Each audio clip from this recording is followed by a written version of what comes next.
Welcome back to New Zealand Dairy Farmer. We're in the Bay of Plenty talking with Doug Leader, former head judge of the Ahu Whenua Trophy. In his time as head judge, Doug has seen some outstanding properties from all over New Zealand's dairy farming landscape.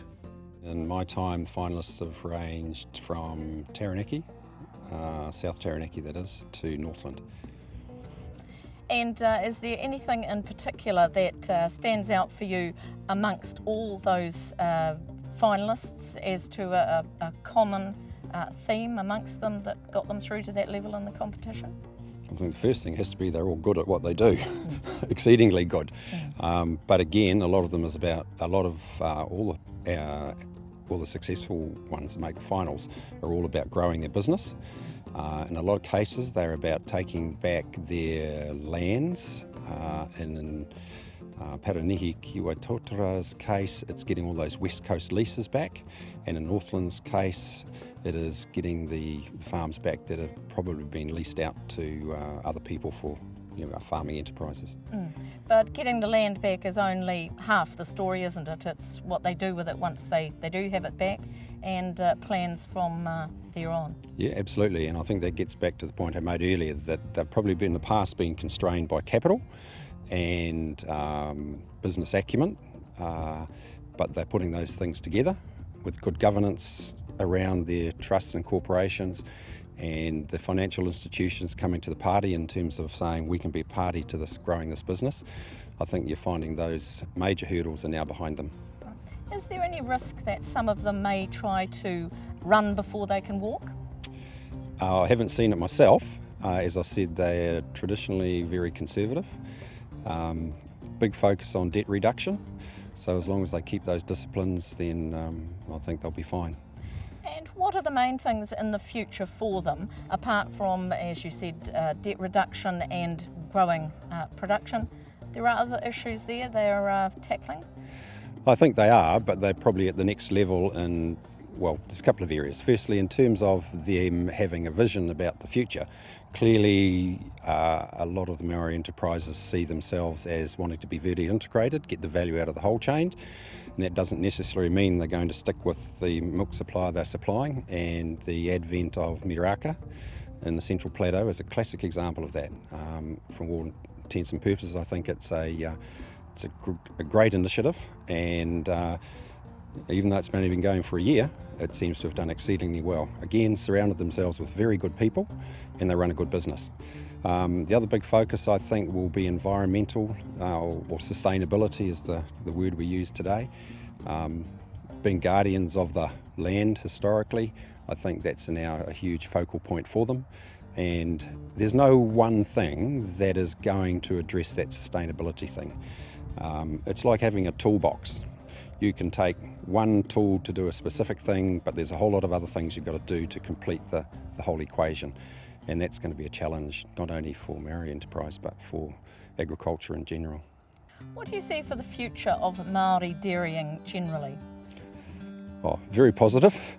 As I said before, these people are in it for the long haul. This is not a 5-year strategy, this is a 50-year strategy, which will then pass down through the generations in terms of land ownership and performance off the land. They're no different than any other business enterprise. They're looking for the best return, and some of the governors in the industry overseeing a lot of these enterprises are commercially very sharp. Their expectations are very high, and they don't necessarily say that we have to employ our own people, our own whānau in this enterprise. We want the best people who are going to give us the best return for the asset involvement that we've got here, and you can't argue with that. What about the challenge of multiple ownership, particularly with trust structures? They can work well, but sometimes there can be problems.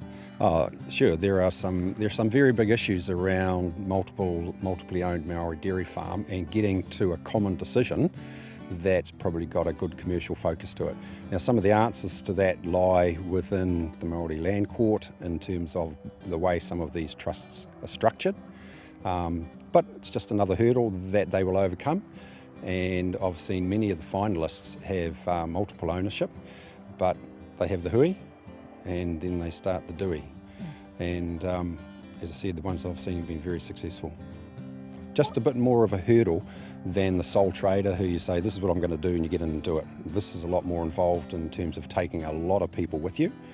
And I think that the expectation of a lot of the shareholders they're going to get a dividend every year is, in some cases, probably very unrealistic. Some of these enterprises have hundreds and hundreds of shareholders, but the pride that it engenders in the people generally in seeing that this business can grow and it's their business in the collective strength of the word is something that inspires them all, and the pride that emanates from that is you've just got to see it to believe it. What about the role of the Māori trustee, if they're involved at all with some of these properties and the running of them and governance? This particular Wharepi Whanau Trust is involved the Māori trustee because of the issues I spoke about earlier in terms of getting finance. But again, Māori trustee, they've got a role to fulfil. It's a well-governed organisation, and if they can assist some of these enterprises to get up and running, and there's a return on the money that they lend them, that's great. Where do you see the competition going from here? More entrants, more inspiring Māori dairy farmers coming forward? Yes, I do. It's 10 years since the competition was reinvigorated or relaunched this year, so there'll be, that needs to be acknowledged. But I think, yes, as Māori enterprises grow, both in terms of their size and their economic wealth, can do nothing but encourage others to hook their wagon on behind and say, yeah, we can be part of this. We'll take inspiration from it, and we'll lift our game as well. What about enterprises where they might need that extra push to get in there and enter? What would be your advice to them? Give it a go. If you approach it on the basis that I can probably learn from entering this competition, and you'll learn even if you don't have the aspiration to win it straight out. If you want to get some people on your farm in terms of good advisors to review your business, make comment how it can be improved and how you're performing to date, then enter it. Nothing lost, nothing gained. So there are no negatives there? No, I don't think there are any negatives. The biggest hurdle that we have is the culture of the Māori people generally, which is pretty reserved in pushing themselves forward. You'll hear some people say it's a tall poppy syndrome, but I think that's rapidly dissipating.